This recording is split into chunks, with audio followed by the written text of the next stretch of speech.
John, shouldn't you be getting ready for your audition? I can only assume you meant to say that to both John and me. No, I said it to John because... Leo, she was talking to me because it's a comedy audition. Oh, if you're satisfied with auditions that lack professionalism... This is just about comedy. I'm not funny? Baby, you too sexy to be funny. Well, that's awfully kind. Wait a minute. You laughed when I read you my diary.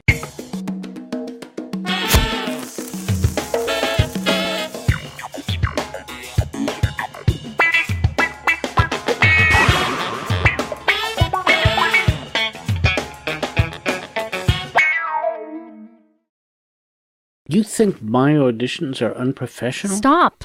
The only reason I reminded just John was because you, Leo, are taking me to the Antique Lace Museum. Oh, yeah. And I'm looking forward to it. Great. I was in a comedy club once and a woman threw her lace panties at me on stage, but I think she was just angry. You funny, Oh, you are so forgiving. Hey, Candy, maybe you'd like to come see one of my professional comedy auditions? Okay. I just feel that I should be allowed to, attend because it's comedy. Leo, you are an entrepreneur. You ain't got time to be funny. Well, Candy, you're lovely to say that, and I'm going to pray about that tonight. Matt, I need to warn you that as a student of comedy myself, I will be talking today, but not laughing. Perfect. Got it. I love talking about the craft. Me too. And at the risk of sounding like an auteur, Entrepreneur. At the risk of sounding like an auteur, I consider myself an artiste. And John is a real good conversalizer, too. Wow. Brilliant. Yeah, she's one of those comedians who's always on. You saying I'm always on something? No, I'm saying you're always on. It's funny. No, she's definitely funny, but why don't you show us what you got, Matt? You want me to set you up in some way to introduce you? Yeah, sure. Matt D. Oh, that was the intro? Yeah, that was it. When my parents got divorced, they assured me that it wasn't my fault. It was my sister's. That's funny, which is a comedian's way of laughing.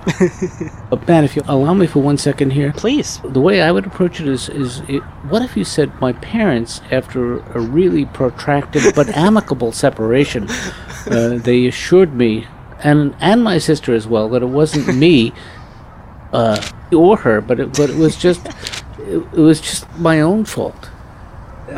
Do you see how that might be a little bit funnier? That's a great note. Thank you. You're welcome. And I have to say, you are very coachable. I could talk about comedy day and night. This is my dream. Okay, Matt, do you by any chance have no job, an independent source of wealth, and a desire to travel? I do.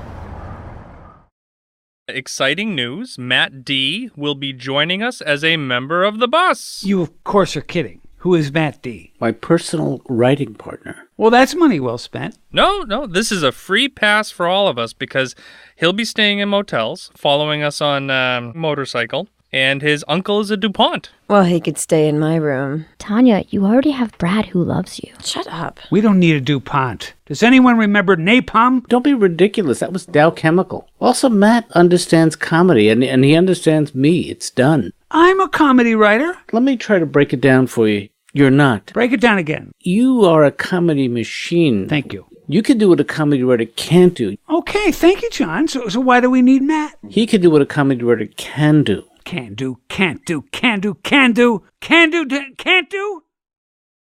I'll tell you why I asked you to drop by. I think we both owe each other an apology. You mind if I sit down? Of course. Sit all the way down. I may have recently said some hurtful things. Forgiven? And don't forgive me yet till I say I'm sorry. Okay.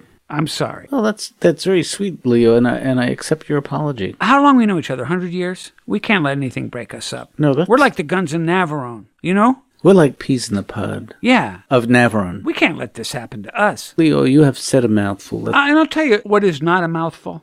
My respect for your talent. You're a breath of fresh air. And I'll tell you what is not a breath of fresh air. My respect for your talent. Are you making fun of me? No, not at all. I'm just pointing out how well I know you. Okay, well, you see what I just did? I can be funny on purpose. Can you give me an example of that?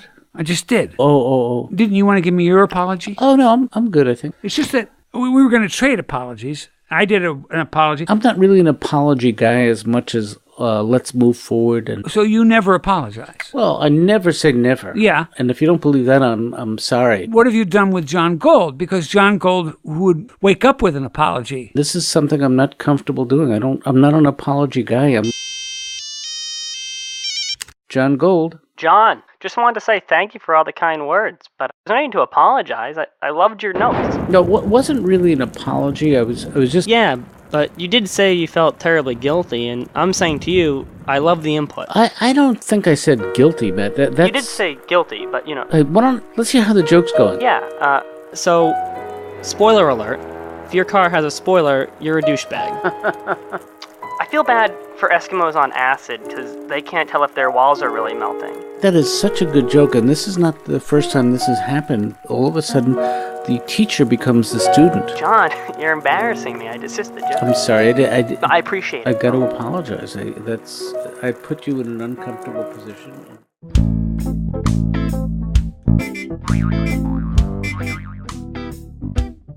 Hi, I'm Lindy. I'm Maddie. And I'm Matt. And this is our audition for Explosion Bus. Woo! Yes, I was gambling. Yes, I was drinking. Yes, I was exposing myself. Did you gamble away our bus, Tanya? No, and if I did, I wouldn't tell you, so stop.